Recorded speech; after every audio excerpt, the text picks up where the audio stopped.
I got the belly. I got my belly. Get in my belly. This is Comedy Potpourri. I'm Paul. And I'm Alan. And today we're on our third episode of Star Trek Episodes. Correct.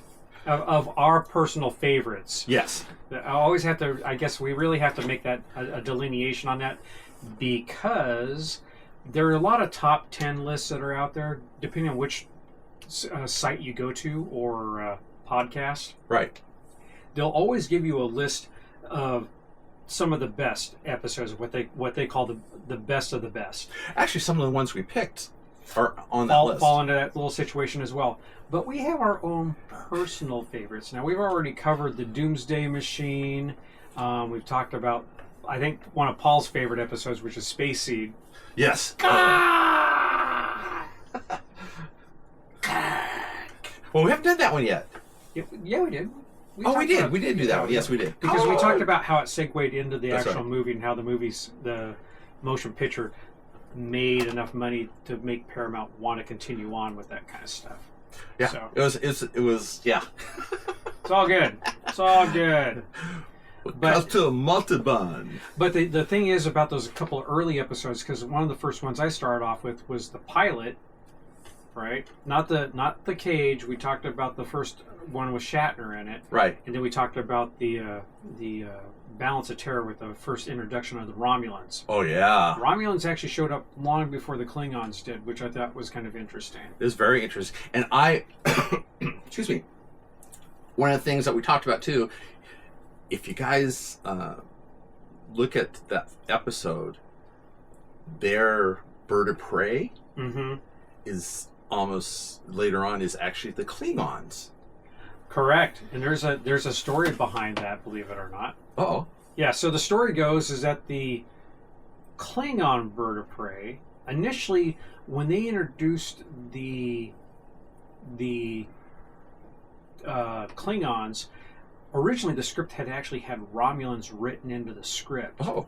So they were going to use Romulans for it was for the search for Spock. Okay. And so in that original treatment, the movie that Leonard Nimoy, his first directorial debut, was on Star Trek 3. He was directing himself as well as the rest of the cast. And this is after the advent of all the stuff that Nicholas Meyer had done for the second movie for the Wrath of Khan. Right. And this is a good follow-up. Of course, initially there was a lot of talk that Leonard Nimoy had wanted to end his career with Spock. He wanted to get rid of the character. And they wrote into the script that Spock was going to die, which he does. Okay. But as they were looking at it, the test audience was reacting in such a way, and Leonard Nimoy, I think he realized after watching the screenings that it's like, this is a great swan song for this character, but he wanted to continue on. And sure enough, they did a couple of what they call pickups. Right. And he was able to come back in later on at the very tail end with that whole thing, remember, and that's where he touches Dr. McCoy. Yeah. Well, that's where he transfers his Katra as Sarek and Kirk go through the mind meld. Right. And Sarek realizes that the Katra is not in Kirk to rejoin the rest of the Vulcan in its spirituality. Right. And as it turns out, the only person he was able to touch was McCoy. Now, McCoy's always been that, as far as like stuff goes on between the two characters, the friendship between McCoy and Spock is always... Love-hate relationship? That's exactly what it is. It's like if you took Allison Raff Crandon and you stuck him in the Star Trek universe, to the moon, and Ralph would be McCoy and Spock would be Alice. Yes. Yeah, so I think the honeymooners in space... Phase 2. So anyway, we're going to start with our first one, which is a piece of the action. Piece of the action. Now, for most of you folks out there, this will be known as the gangster episode. At the time, there was a lot of stuff going around that, like, the gangster planet or the Nazi planet or something like that they would talk about, or the Roman planet. Right. Okay. And there is some stuff behind that, but in this particular instance, the way this episode is pitched is initially before the forming of the Federation. There are starships in this coalition of planets, is what Right. they called it initially in Enterprise, because it takes place prior to the formation of the It was Federation. 15 years? What's that? Was it 15 years or 20 years or something like that? No, it's 100 years. Oh, it's 100 years. Okay. Because the way stellar travel at that time, the Enterprise can travel comfortably at warp 5. It can travel normally at warp 6 without any kind of issue Right. whatsoever. But 100 years prior to that, which Wasn't is that way. when you're getting into the actual series of Enterprise, ships could only travel like warp 4 or warp 5 tops. Apparently there was a crew called the USS Horizon, lost in space somehow, but they had visited this planet called Iosha 3 or something, Something like that, yeah. and had inadvertently, the Prime Directive wasn't even in place at this time. So this is the reason why this is a big Right, deal. right. Because if you take a look at the writing credits, Gene L. Kuhn is a co-writer on this, and he's the one who actually came up with the idea of the Prime Directive, if you remember me talking about that. Which is that they are not to interfere with the planet or its evolution or anything. Natural evolution.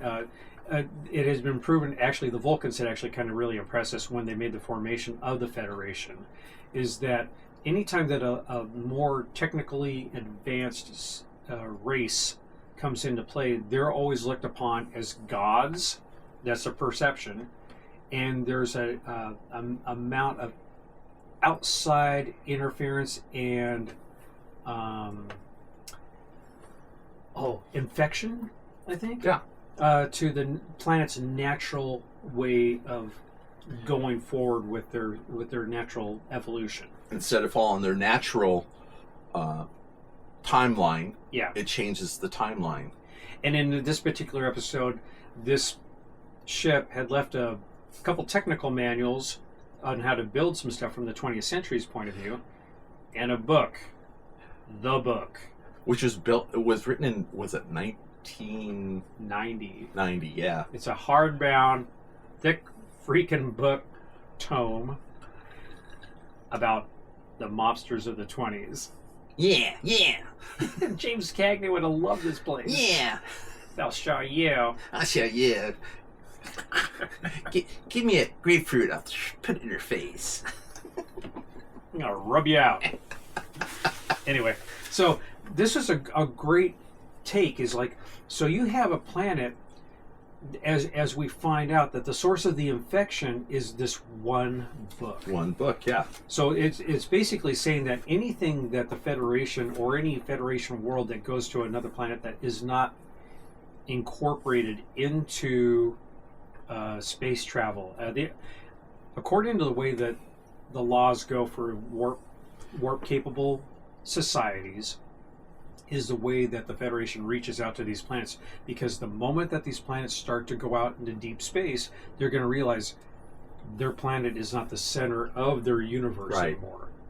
And I mean, that's a great indication. It's like, yeah, if you were going out into space and suddenly you come across a bunch of space aliens and stuff like that, you're going to realize that all of your conceptual ideas of your version of God and your religion that may be based around that God or gods, if there's a pantheon there, you are no longer the center of the universe. You're only part of a larger Which is ecosystem. Earth 150 years ago or 200 years And ago. I think that's the reason why that Trek kind of went with that whole scenario. And I think Gene L. Kuhn did a great job in incorporating that into Trek. Yeah.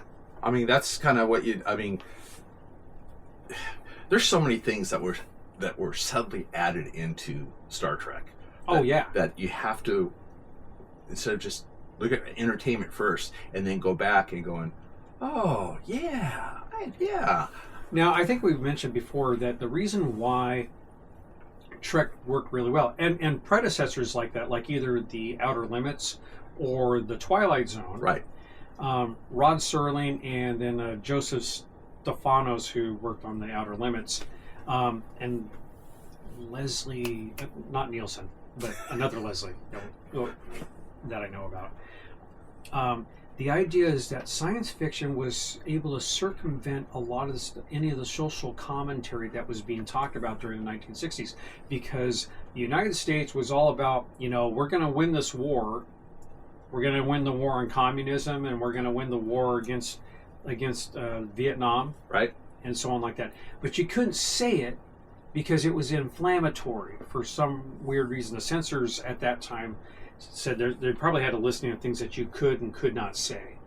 And if it was inflammatory to the U.S. government at the time, then you would get fined or thrown in jail. Or blacklisted. Yep. Which was very prevalent. In the 60s. In 50s. 50s. Oh, yeah, 50s. But most in the... Nixon yeah. did it. Nixon had a big blacklist. Is it a holdover? Or I don't know. Well, no, because it was during the war, the Vietnam War stuff. Even though he wasn't necessarily the one. Yeah. I guess he was very much at the time. Sorry, we're talking about politics a little bit here, but Nixon was a proponent of anti-communist kind of things during the 1950s, and for Eisenhower as his vice president. Yeah. Right. Yeah, it was Eisenhower. Right.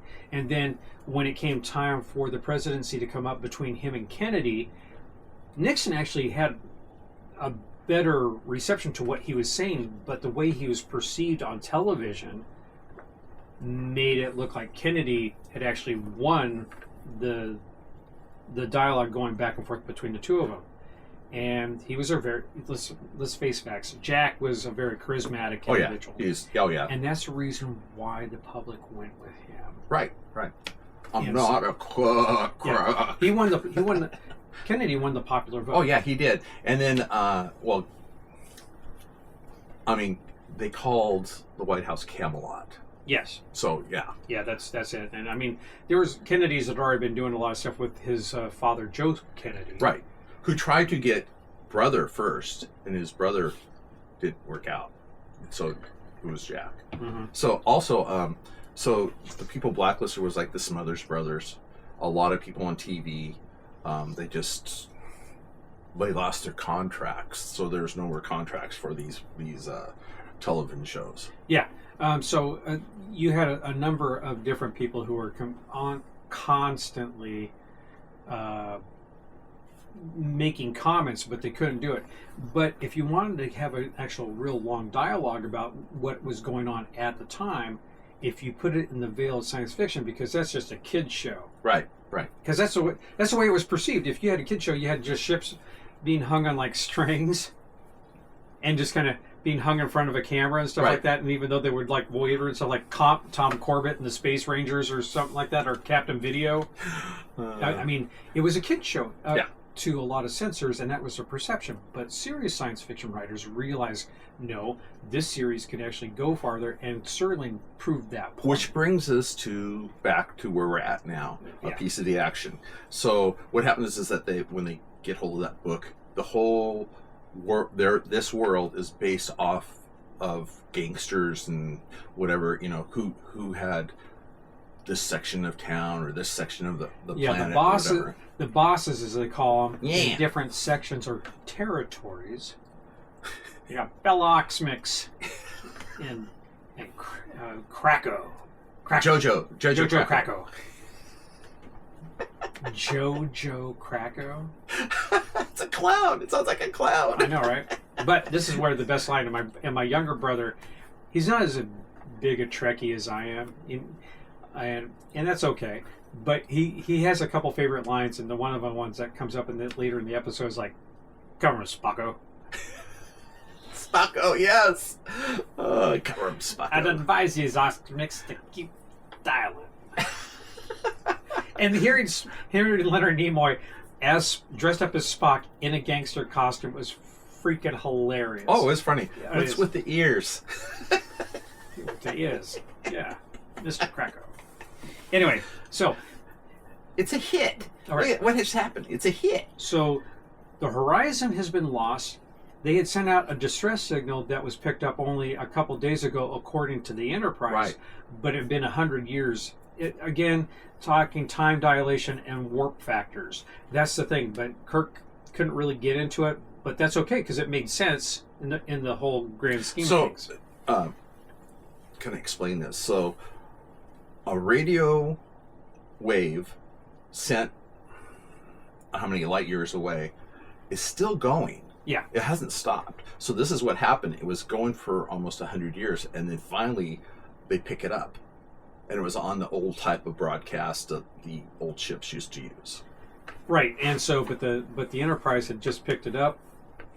They went there 100 years worth of infection of this book. Right. And so Prime Directive wasn't in place. So now Enterprise was gonna see how severe this change was prior to the Prime Directive. And they realized as soon as Kirk, Bones, and Spock materialize on the planet, they realize, oh, it's severe. Incredibly severe. Because all these guys are putting hits on each other with like submachine guns and Tommy guns and stuff like that. I think the moment that probably less than a minute by the time that Kirk, Spock, and McCoy materialize in the street before they get hit by a car and to get out of the way. By these flivvers, I think is what they were called. Yeah. So, got your gangster cars rolling around, stuff like that. There's a hit on Bella Oxmix's guys in his territory, and his two guys who were the greeting party totally take charge of all this stuff. It's like, yeah, boss, they got these heaters on them and stuff. A heater. What do you mean? A phaser, a gun of some kind, some sort of a weapon. And of course, Kirk tries to say, "We could put that down. You'd blow out an entire wall over this." Yeah, well, half the building. Yeah. And actually, that actually comes up a lot of time because these small devices, much like this communicator. This is the captain. Scotty here, Captain. Transport ready to beam up. So, if you have something like that, it's gonna cause a major problem if you Right. start messing around with this stuff, right? And okay, but so Bella Oxmix, his biggest idea is to have these guys come down with a bunch of fancy heaters and some troops to show how to use them and take charge of the entire planet. Right. He knows the planet itself is in the process of devolving into absolute chaos, and it's because there's no centralized kind of governing policies or anything like Right. that. And Kirk sees that too. And Kirk sees it, and he agrees with it. But the methods that these guys use, because they're gangsters oriented, and it's, let's be honest, it's a very comical way of the gangsters are being portrayed on screen. Yeah. It's It's nowhere. It's nowhere close to The Godfather. Jojo hit me, so we're gonna hit Jojo. We're gonna take him out. I hit Krakow hits Temple hits me. Nobody can get anything done. All right. No worries. We'll get into that. And so, as it goes on, they throw him into a hole. Oh, put him on ice. Yeah, put them on ice. Put him on ice. So they take charge of it, and Bella Oxmix gets a hold of the communicator and starts talking to the ship. And his talk is Scotty, and Scotty's just trying to make sense of what they're talking about. It's like, what? Heaters? Yeah, What? I got your captain and his friends on ice. You mean you have our captain? And it's like, yeah. What do you think, there, dummy? I mean, it's like that's the way the gangsters are talking to him and stuff like that. It's like, I need you guys to send me down a bunch of these fancy heaters and stuff like that. And the communication's cut off by Oxmix, and Scotty turns to the science officer at the time sitting in, said, find out what a heater is. Which I thought was kind of hilarious, but then they start realizing what that's all about. Anyway, so Kirk, Spock, and McCoy realize that they have to try to correct this situation because they put this society on a crash course because of their interference, and this book is set to make it's terrible for these people. Yeah. They're gonna end up in absolute anarchy, and everybody's gonna start shooting each other with a Tommy gun and stuff like that because they base their entire governing society on gangsters. Even the women carried guns, and they weren't sitting back. They were rough. Yeah, they were rough. Yeah, and then the kids were Oh rough. yeah, that kid's pretty hilarious. Actually, What do I get out of it? Yeah. What do you want? what do you call? You call me a babe? A babe? Yeah. Yeah, I'm calling you a babe, but nothing personal. What do you want out of this? I want a piece of the action. Well, he didn't quite say it like that, but No. he's holding a switchblade to Kirk. It's like, I'm calling you a babe, but there's nothing personal. So what do you have? I think I could cut myself in for a thick percentage. Yes. Otherwise, you wouldn't be putting a hit on him. If you guys open up on Cracker right now, you're going to get lit up from every single window in here, which makes sense. I can totally get that. So But- he helped because it was something to do. And, Yeah, exactly.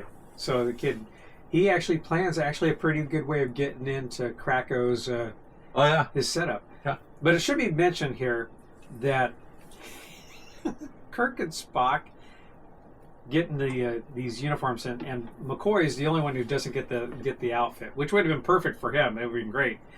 But DeForest Kelly's Dr. McCoy is still holding a Tommy gun while he's in his Starfleet uniform. It's kind of hilarious. He's the doctor. He's got a machine gun on somebody. Yeah, I'm going to start doing some surgery on you here after a while, pal. Just calm down. Sit down. But they get into... Kirk and Spock get into these uniforms after they manage to escape for a little bit. And initially, after they've been put on ice, Kirk comes up with a grand plan of like, oh, these guys are playing cards, so we'll come up with something like this. And this is where Shatner starts to show in his comedic chops, I think, is one of the episodes that really plays off of that. When he starts being a gangster. Well, it just, as an actor, Yeah. okay, so he's really playing into this comedic part of it, and he comes up with this idea. It's like at first they talk about what they need to do to fix it, but then Kirk says, "I know how we can distract these guys that are watching us, so we can get back to the ship." Mm-hmm. And so Kirk comes up with this grand idea. It's like we're going to play a game called Royal Fizbin. He's making it up on the fly, and he's talking to this the head guy that's kind of keeping an eye on him. I never learned what the guy's name is, but whatever. But he looks like a thug. And so they start playing this game. It's like, yeah, and oh, look at that. 2 jacks. Isn't that wonderful? You got a half Fizbin right now. But now, if you got yourself a jack, queen, or king, that would be really bad right now.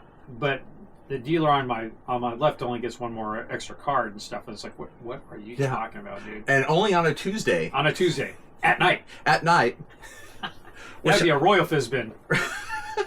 and then Kirk is like, he's looking at him and he's like, oops, and he drops the card and I said, I'll get it. And that's where the comedy really comes into play, because these guys who are playing gangsters are so like, they're willing to imitate anything. Yeah. But they're willing to pick up at the same time on anything that's being given to them. So we need to say this real quick. Sure. This planet and these people, if they got hold of something, they would copy it. That's what they're known for. They can go through and develop the technology, whatever. They're incredibly imitative, I think is the word that Spock uses. And that actually plays into it. So the way this guy's reacting actually plays into that. And so once he drops that card, he goes after it. Kirk totally punches him out. Spock pinches one other guy, and McCoy knocks out another guy. And so Kirk tells Bones, you and Spock get to that radio station, call up to the Enterprise, and get out of here. I got to deal with this. And so Kirk picks up a Tommy gun and is running down the street after Spock and McCoy have managed to get Uhura on the line, and they get transported out. And so Spock and McCoy are back on board the ship.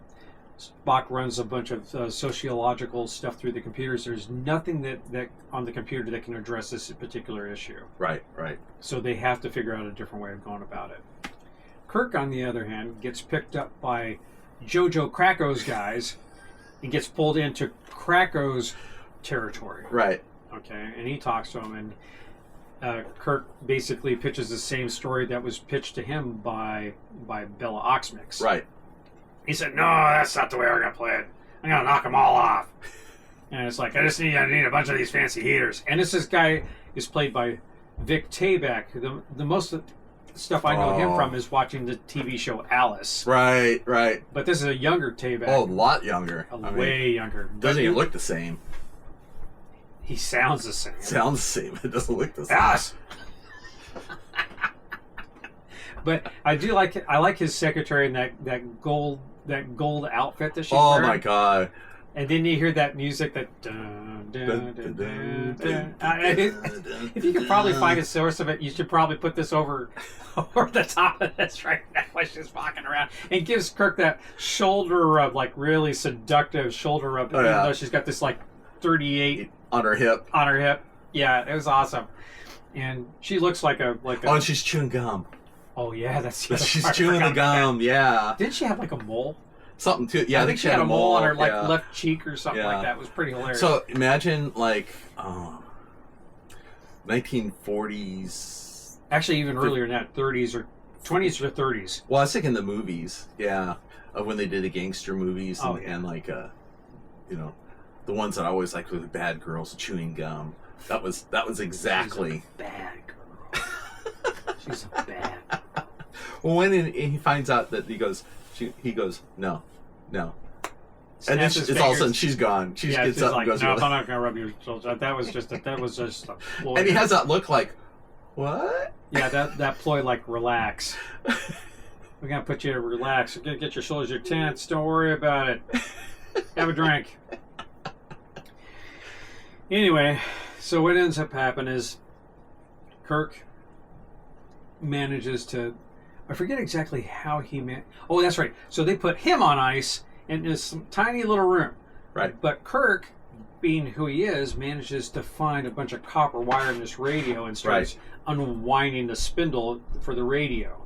And he ties it up. And he sets it up so he can put the bag on a couple of these. Put a couple of bags on these guys. Which make him a bag man. Yeah. Oh, that's right. It would make Kirk a bag man. It's a bad thing for these guys. Because if you're a bag man, you know what's going to happen. Yes. You're a bag man. Anyway, so at this point, Oxmix realizes that Kirk has been taken by Krakow.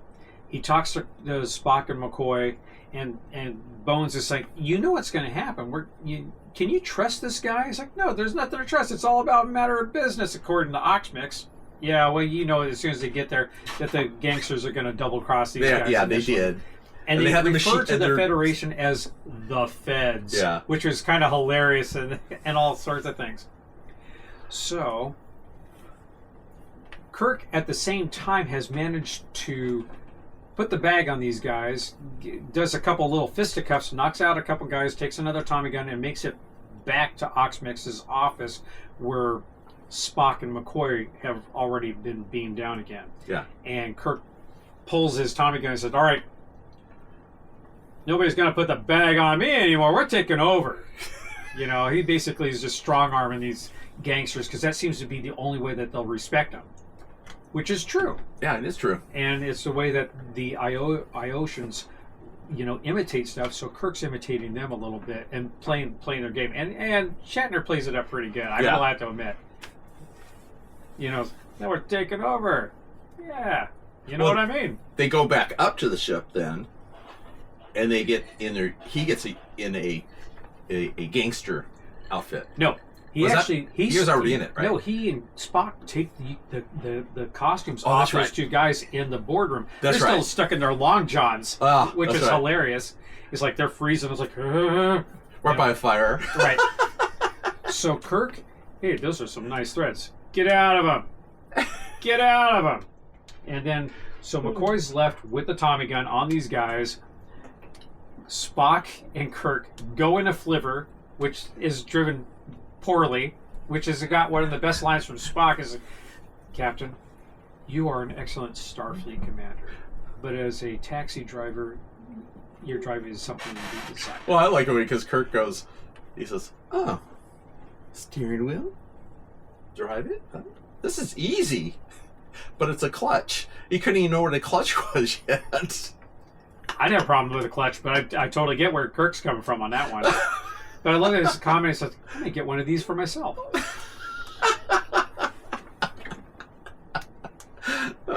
Anyway, so they make it back to Krako's territory.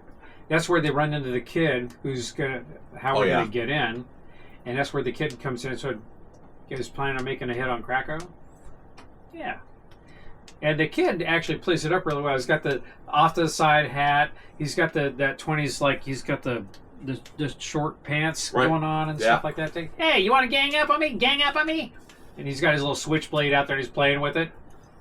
Yeah, it's like any kid wants to play with a switchblade. But what gets me is, as they're doing this, Kirk and Spocko are sitting in front of the car like nobody's noticing. I'm like going, okay, this is a place that has hits and everything. Come on now. And it's backfiring all the way there. Yeah. Terrible. Should have let Spock drive the car. That would have been better. I think Spock would have been able to figure it out. Oh, I think so, yeah. But so they manage to get in. They get past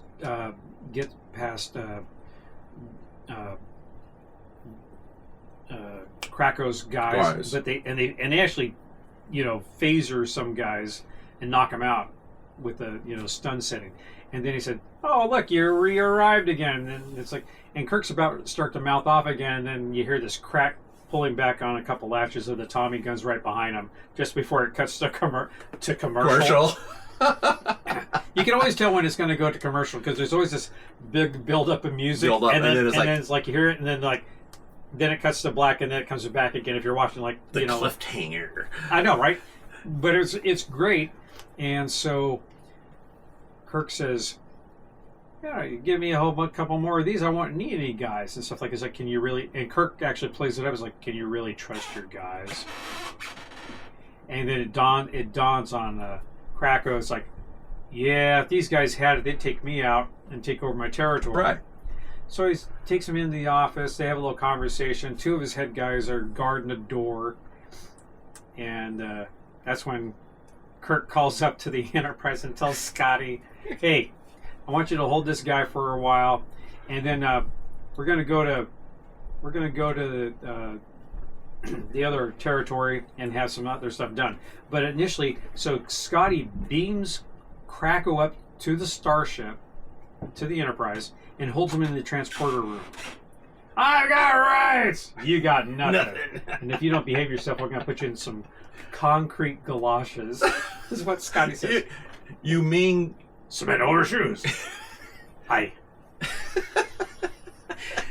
James Doohan plays the comedic part actually really well with this part, which is really hilarious in so many ways.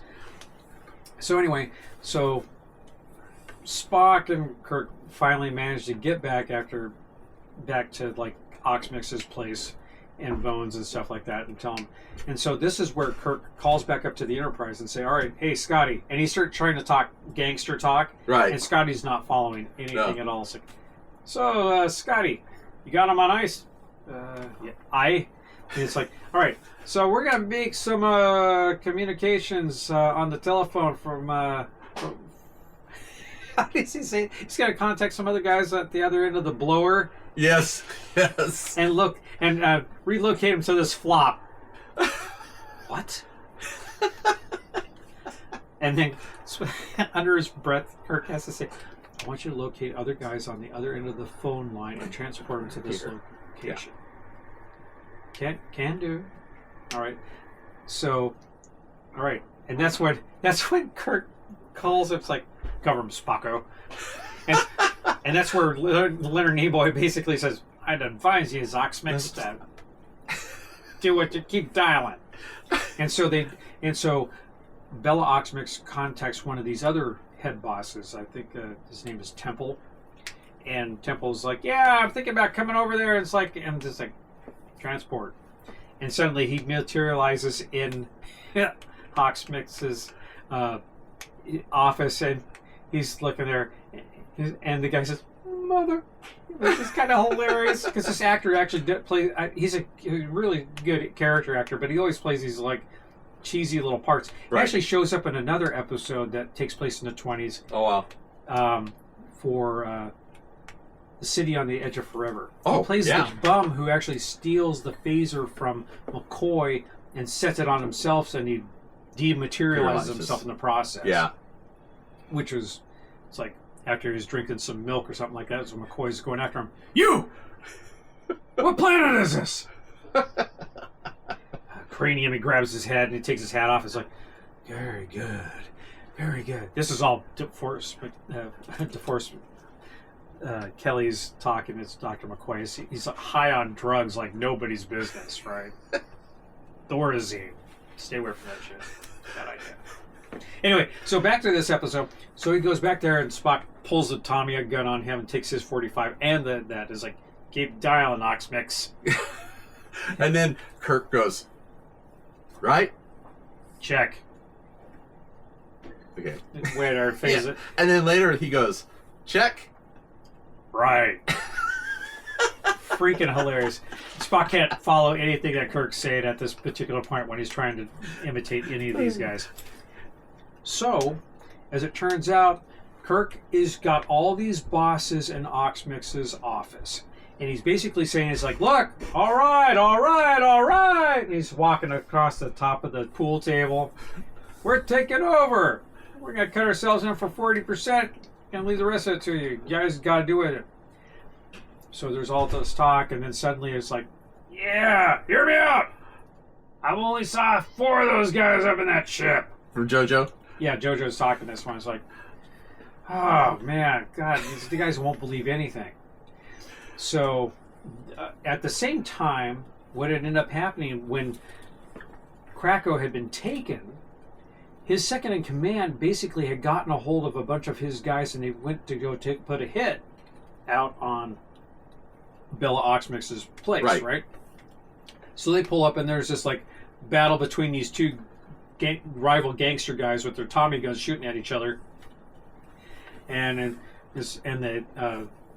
McCoy gets kind of taken over by Krakow. He takes his Tommy gun and is like, if you say anything more or do anything, I'm going to blast him.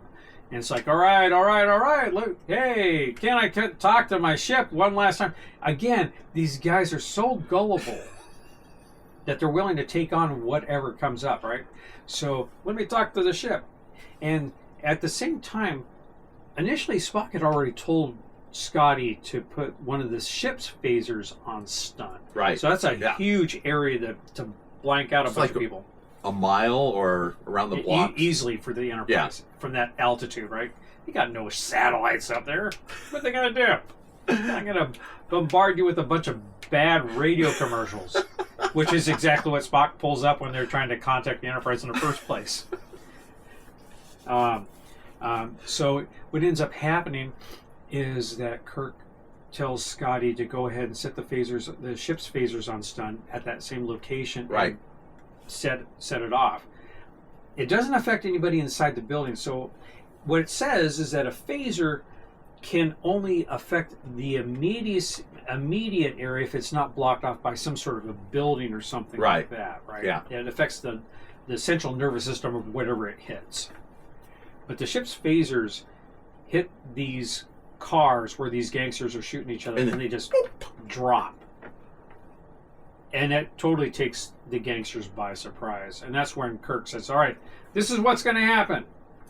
We're coming in. This is the way things are going. They might as well be dead, but we're going to let you live, but we're going to let you guys govern yourselves. And this is the way the syndicate was set up by Kirk having Oxmix being the head of the planetary government as the head boss, and JoJo Krakow being the second in command, and the rest of them. I don't want to hear any more from the rest of you. All right.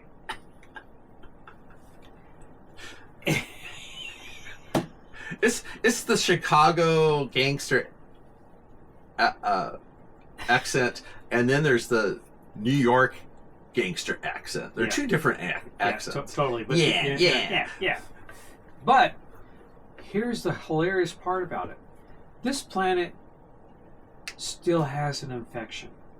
Because as the Enterprise leaves orbit, Oh, there's go ahead. they cut in 40%. Well, we don't want 40%. That's a little high. And then he's like, "Are you arguing with me?" kind of thing. And he's like, "No, it's 40%." So yeah, they were trying to bargain. Gotcha. I'm just going to let you know that we're running on low battery for Oh, that okay. part. For whatever reason, it's only recording for about 40 minutes or so. Oh, which is okay. weird to me, but whatever. Do we need is there a way that we can I might have an extra battery, but I don't know how much juice is on it. we can plug it in here? We could do that. I think I got my cable with I mean, I can put us on hold. Let's see what we can do. We're going to put ourselves on hold for a little bit, and we'll come right back.